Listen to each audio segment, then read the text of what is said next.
बिस्मिल्लाहिर्रहमानिर्रहीम। अस्सलाम वालेकुम। Welcome to our online coaching classes at the platform of Shah Rukh Alam College of Health Sciences, Multan. I am Mariam Naseem and you are joining the lecture of Anatomy and Physiology. Last lecture में हम लोगों ने chapter 3 start किया था tissue के बारे में।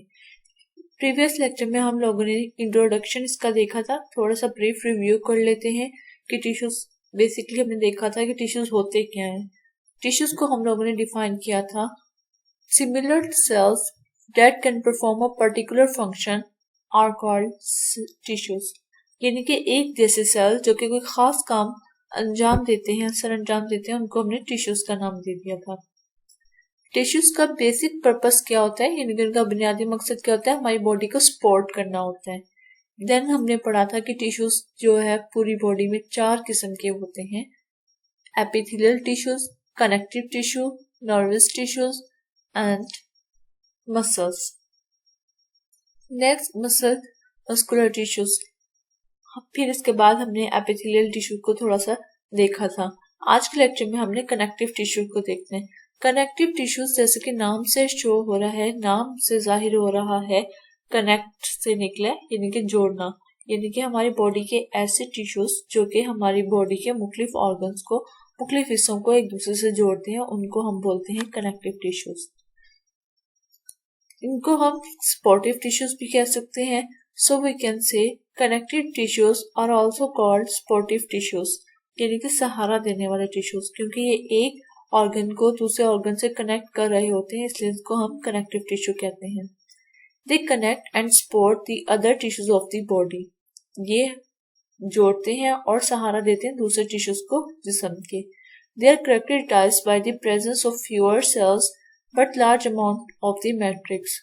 जो एपिथेलियल सेल्स हमने लास्ट टाइम पढ़े थे उसमें हम लोगों ने देखा था कि बेसिकली उनकी कैरेक्टरिस्टिक क्या होती है, यानी कि हमारी बॉडी में जितने भी किस्म के टिश्यूज पाए जाते हैं उनकी कोई खास खासियत होगी जिसकी वजह से वो एक दूसरे से डिफरेंशिएट करते हैं, यानी कि कुछ खास यूनिक प्रॉपर्टीज होंगी। जैसे कि एपिथेलियल टिश्यूज हम लोगों ने पढ़ा था कि उनके दरमियान कोई गैप नहीं होता, वो क्लोजली पैक्ड होते हैं। जबकि कनेक्टिव टिश्यू में क्या होता है, इनके दरमियान में सेल्स की अमाउंट यानी कि सेल्स की मिकदार भी कम होती है, तादाद कम होती है और मैट्रिक्स ज्यादा होता है। बेसिकली मैट्रिक्स क्या होता है, जो टिश्यूज होते हैं हमारे पास 3 कंपोनेंट्स पे कंसिस्ट करते हैं। आगे हम डिटेल से देखेंगे कि मैट्रिक्स क्या होता है। हम सिंपल कह सकते हैं कि फ्लूइड लाइक मटेरियल होता है मैट्रिक्स, जिसमें के डिफरेंट कंपोनेंट जो होते हैं वो फ्लोट कर रहे होते हैं। इसी तरीके से एपिथेलियल टिश्यूज की और कनेक्टिव टिश्यू का डिफरेंस जो होता है वो यहीं से आता है कि एपिथेलियल टिश्यूज में सेल्स जो होते हैं वो क्लोजली पैक्ड होते हैं, लेकिन जो हमारे पास कनेक्टिव टिश्यूज हैं उसमें सेल्स जो होते हैं वो लूजली पैक्ड होते हैं, नॉट क्लोजली पैक्ड। नेक्स्ट है, हम फंक्शंस के लिहाज से आप लोगों ने टर्मिनोलॉजीज या निमोनिक्स जिसे हम कहते हैं वो याद रखना है सीट के नाम से। सीट का मतलब इनको वन बाय वन अगर देखें, एक ई आप लोगों ने इग्नोर कर देना है। सीट एस से सपोर्ट करता है हमारे डिफरेंट बॉडी ऑर्गन्स को, यानी कि कनेक्टिव टिश्यू क्या करते हैं, हमारे डिफरेंट जो बॉडी ऑर्गन्स होते हैं उनको सहारा देते हैं। Second, exchange of the material. Exchange क्या होता है, तबादला करते हैं, जैसे कि ऑक्सीजन का और कार्बन डाइऑक्साइड वगैरह का हम लोगों ने एल्वियोलाई में पढ़ा था, इसमें भी इन्वॉल्व होते हैं। Defence of the body, defence कहते हैं दिफा, हमारी बॉडी का डिफेंस जो होता है कनेक्टिव टिश्यू करते हैं। बेसिकली 3 टाइप्स के कैरियर होते हैं, जिसकी वजह से 3 तरह से हमारी बॉडी का जो डिफेंस दिफा करते हैं हमारे कनेक्टिव टिश्यू। कैसे, एक तो ये बॉडी के बैरियर के तौर पे काम करते हैं, जिसकी वजह से जो माइक्रो ऑर्गेनिज्म है या कोई भी जरासीम है वो डायरेक्ट बॉडी के ऊपर अटैक नहीं करता, पहले उसको रोकने की बाहरी कोशिश की जाती है। स्किन हमारी बॉडी का फर्स्ट लाइन जो होता है वो बैरियर होता है, जो कि किसी भी माइक्रो ऑर्गेनिज्म को जिसके साथ फाइट करना पड़ती है, लड़ना पड़ती है। नेक्स्ट, इसके अलावा एंटीबॉडीज बनाई जाती हैं, या जो हमारी बॉडी है उसके अंदर मास सेल पैदा होते हैं जो कि डिफरेंट एंटीबॉडीज को बनाते हैं, और एंटीबॉडीज जो होती हैं या जो होती हैं हमारे माइक्रो ऑर्गेनिजम्स उनको किल की जाती है। इस तरह से ये हमारे डिफेंस में भी इन्वॉल्व होते हैं। लास्ट जो है but not least, last function इसका क्या होता है, स्टोरेज। स्टोरेज किस लिहाज से करता है, बेसिकली फैट की, हम लोगों की बॉडी के अंदर फैट जमा होती है, चर्बी जिसको हम बोलते हैं, लिपिड। बेसिकली इसका पर्पस क्या होता है, हमारी बॉडी के लिपिड को सेव करना। तो जो हमारा लिपिड होता है वो स्टोर करता है हमारा कनेक्टिव टिश्यू, ये उसके फंक्शन थे। नेक्स्ट अगर हम देखते हैं तो हम अगला हमारा है जो डिटेल या हेडिंग आती है नेक्स्ट, वो है component of the connective tissue. यानी कि कनेक्टिव टिश्यू के कितने कंपोनेंट होते हैं। बेसिकली कनेक्टिव टिश्यू के 3 मेन कंपोनेंट्स होते हैं। सेल, यानी कि इसको हम कहते हैं connective tissue cells, ground substance जिसको हम मैट्रिक्स भी बोलते हैं, and fiber. Cell, matrix and fiber. अगर हम ग्राउंड सब्सटेंस और फाइबर को कंबाइन करके बोलें तो इसको हम मैट्रिक्स बोलते हैं। सेल जो होते हैं वो सेपरेट ही काउंट किए जाते हैं। वन बाय वन देखते हैं। अगर इसकी हम डिवीजन देखें कि हम लोग ने ये तो पढ़ लिया कि जो होते हैं कनेक्टिव टिश्यूज में 3 मेन कंपोनेंट्स होते हैं। सेल्स होते हैं, ग्राउंड मटेरियल होता है जिसको हम मैट्रिक्स का नाम दे रहे हैं, और फाइबर होते हैं। आगे कौन से फाइबर होते हैं, किस टाइप के होते हैं, फाइबर क्या होते हैं, इसको थोड़ा सा देख लेते हैं। ये आप लोगों ने बस फ्लो चार्ट बनाना है, लेकिन बाकी जो कंसेप्ट है वो आप लोगों ने क्लियर करना है एमसीक्यूज के लिहाज से। फर्स्ट अगर हम पहले इसको फाइबर देख लेते हैं, देन हम वन बाय वन इनको डिस्कस करते हैं। फाइबर बेसिकली प्रोटीन्स होती हैं धागे की तरह की, हम कह सकते हैं कि स्पिंडल शेप प्रोटीन होती हैं, और 3 टाइप्स के जो होते हैं ये बेसिकली पाए जाते हैं कनेक्टिव टिश्यूज में, इलास्टिक, रेटिकुलर और कोलेजन। इलास्टिक जो होते हैं इसमें जो प्रोटीन होती है वो इलास्टिन प्रोटीन होती है। इलास्टिसिटी का मतलब होता है लचकदार, ठीक है। तो इलास्टिक फाइबर वो होते हैं जिनके अंदर लचक होती है, जिनके अंदर यानी कि वो अपनी जगह पे मूव कर सकते हैं, उनको हम बोलते हैं इलास्टिक। जैसे कि हमारी आर्टरीज के अंदर ये पाए जाते हैं बेसिकली। रेटिकुलर और कोलेजन ये वो फाइबर होते हैं या वो प्रोटीन होते हैं जो कि इलास्टिक, जिनके अंदर इतनी फ्लेक्सिबिलिटी नहीं होती, लचक नहीं होती। ये reticular fibres and collagen fibre, ये दोनों फाइबर बेसिकली मेन प्रोटीन है कोलेजन, उससे मिलके बने हुए होते हैं, और ये हार्ड नहीं होते, हार्ड होते हैं, फ्लेक्सिबल नहीं होते। इनका बेसिकली फंक्शन क्या होता है, जो होते हैं ये प्रोटीन की सिक्रेशन कर रहे होते हैं। और जो हमारे पास रेटिकुलर है ये कहाँ पाया जा रहा होता है, रेटिकुलर फाइबर हमारी लीवर में या बोन मैरो या सॉफ्ट टिश्यूज जहाँ नरम जगह होती है वहां पे पाए जाते हैं। कोलेजन हमारी जो स्किन है उसको स्ट्रेंथ देता है और फ्लेक्सिबिलिटी देता है, हमारी जो स्किन है उसको यानी कि ताकत देता है कोलेजन। इलास्टिक जो होते हैं वो बेसिकली आर्टरीज में पाए जाते हैं। ये तो हो गया हमारे पास फाइबर। नेक्स्ट हम लोगों ने पढ़ा है कि हमारे पास होता है ग्राउंड सब्सटेंस या ग्राउंड मटेरियल। तो वो कौन सा होता है, ground material basically 2 main components proteoglycan and glycoproteins पे कंसिस्ट करता है। प्रोटियोग्लाइकेन जैसे कि नेम इंडिकेट कर रहा है ये कम्प्लेक्स होता है प्रोटीन का और कार्बोहाइड्रेट्स का, कार्बोहाइड्रेट्स में भी पॉलीसेक्राइड्स का कॉम्बिनेशन बनाते हैं जिसकी वजह से एक कम्प्लेक्स बन जाता है। एक इसमें ये पाए जाते हैं, और सेकेंड इसके साथ जो होता है वो ग्लाइकोप्रोटीन, यानी कि प्रोटीन के साथ कार्बोहाइड्रेट का अगर कॉम्बिनेशन हो तो ये दो। इसके अलावा इसमें सॉल्ट एंड वाटर पाया जाता है, पानी और जो है नमकियात वाला पाया जाता है, सॉल्ट पाया जाता है इसमें। नेक्स्ट है हमारे पास सेल्स, कनेक्टिव टिश्यू सेल्स जो थर्ड इसका कंपोनेंट है। कनेक्टिव टिश्यूज में हमारे पास 2 तरह से सेल्स पाए जाते हैं, माइग्रेंट सेल्स और रेजिडेंशियल सेल्स। माइग्रेंट सेल्स को हम कहते हैं यानी कि माइग्रेशन जो करके आते हैं, माइग्रेशन का मतलब होता है हिजरत करके। वो सेल्स जो कि कनेक्टिव टिश्यूज के खुद के पैदा करदा नहीं होते बल्कि खून से जो है वो कनेक्टिव टिश्यूज के अंदर आ जाते हैं, उनको हम बोलते हैं माइग्रेंट सेल, फ्री सेल्स या ट्रांजिएंट सेल्स। इनका मतलब ये होता है माइग्रेंट जो कि आर्जी तौर पे, ट्रांजिएंट का मतलब होता है आर्जी तौर पे, माइग्रेंट जो कि हिजरत करके आते हैं उन सेल्स को हम माइग्रेंट या फ्री सेल्स कहते हैं।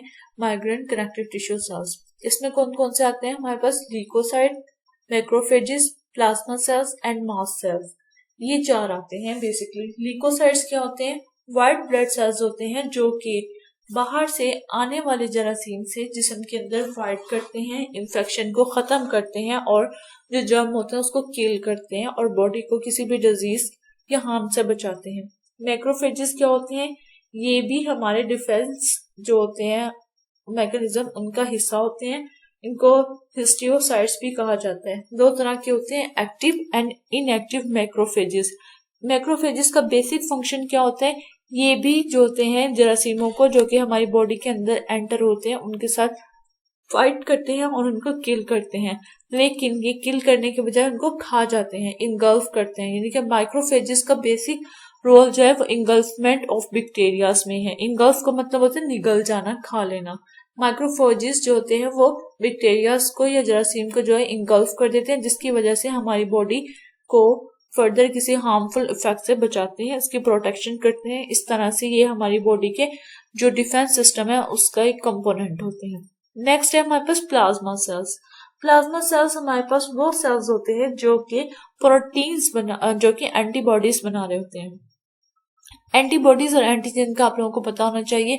एंटीबॉडीज क्या होती हैं, जब भी कोई बाहर से कोई भी हार्मफुल पार्टिकल या सब्सटेंस या माइक्रो ऑर्गेनिज्म, जरासीम जिसे हम कह सकते हैं, कोई भी वायरस हो गया, बैक्टीरिया हो गया, फंजाई हो गया, कुछ भी हमारी बॉडी में एंटर होता है, दाखिल होता है, तो हमारी बॉडी का दिफाई सिस्टम या मैकेनिज्म ऑफ डिफेंस मैकेनिज्म है वो एक्टिव हो जाता है, जिसके नतीजे में हमारी बॉडी में कुछ खास प्रोटीन्स बनते हैं जिनको हम एंटीबॉडीज का नाम देते हैं।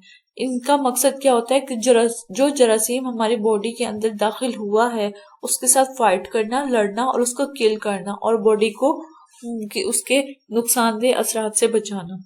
सिंपल प्लाज्मा सेल क्या करते हैं, एंटीबॉडीज को प्रोड्यूस कर रहे होते हैं, प्रोडक्शन ऑफ एंटीबॉडीज में इन्वॉल्व होते हैं।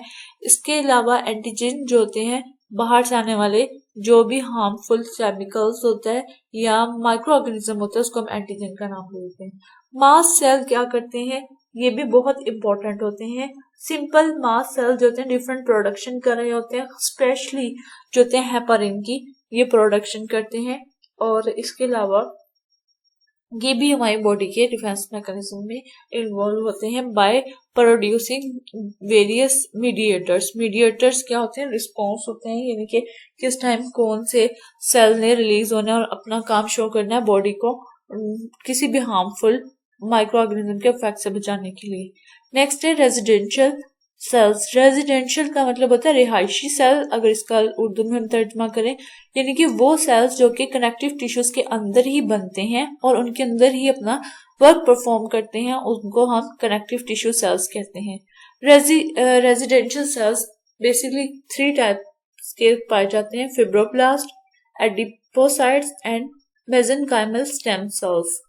फिब्रोब्लास्ट को अगर हम देखते हैं, फर्स्ट अगर हम इसको फिब्रोब्लास्ट को देखते हैं, most abundant connective tissue in the body, हमारी बॉडी में सबसे ज्यादा फाइब्रोब्लास्ट, इसको या फिब्रोब्लास्ट भी कुछ लोग कहते हैं, ये पाए जा रहे होते हैं कनेक्टिव टिश्यूज में, ये पूरी बॉडी में। और इनका बेसिक पर्पस क्या होता है, सिक्रीशन ऑफ प्रोटीन। कौन सी प्रोटीन, इलास्टिन एंड कोलेजन को सिक्रीट करते हैं, जो कि हमने पढ़ा था कि ये हमारे फाइबर बनाते हैं। इस तरह से ये फाइबर की फिब्रोब्लास्ट जो होते हैं फाइबर बनाने के काम आते हैं, इलास्टिक और इलास्टिन को रिलीज करके। नेक्स्ट जो हमारे पास सेल्स होते हैं कनेक्टिव टिश्यू के, वो होते हैं एडिपोसाइट्स। एडिपोसाइट्स का वर्ड एडिपोस से निकला है, यानी कि जो हमारे फैट स्टोरेज सेल्स होते हैं, साइट का मतलब होता है सेल और एडिपो का मतलब हमारे फैट से निकला है। फैट सेल्स वो सेल्स होते हैं जो कि हमारी बॉडी में लिपिड्स की स्टोरेज करते हैं, यानी कि चर्बी को, हमारी बॉडी के एक्स्ट्रा फूड को लिपिड्स की फॉर्म में स्टोर कर लेते हैं, जो कि फास्टिंग कंडीशन में, यानी कि जब हमारी बॉडी को डाइट नहीं मिल रही होती लेकिन टाइम हो चुका होता है, फास्टिंग का मतलब होता है भूख की हालत में एनर्जी को रिलीज करते हैं, उनको हम एडिपोसाइट कहते हैं। ये वो सेल्स होते हैं। मेसेनकाइमल सेल क्या होते हैं, बेसिकली फिब्रोब्लास्ट को बुलाते हैं, और एडिपोसाइट्स को जो होते हैं वो मेसेनकाइमल स्टेम सेल्स बना रहे होते हैं। इसके अलावा जो हमारे पास डिफरेंट एक तरह से और कनेक्टिव टिश्यू की फर्दर क्लासिफिकेशन की जाती है, हम कहते हैं उसमें 2 तरह के भी पाए जाते हैं, एक लूज और डेंस कनेक्टिव टिश्यू, जिसमें हमें हमारे लिगामेंट आ जाता है, कार्टिलेज आ जाता है और टेंडन आता है, एंड इसके अलावा बोन्स, ब्लड वगैरह, ये सारे के सारे उसमें आते हैं। ये आप लोगों ने बस इतना ही करना है, ब्रीफ सा। Thanks for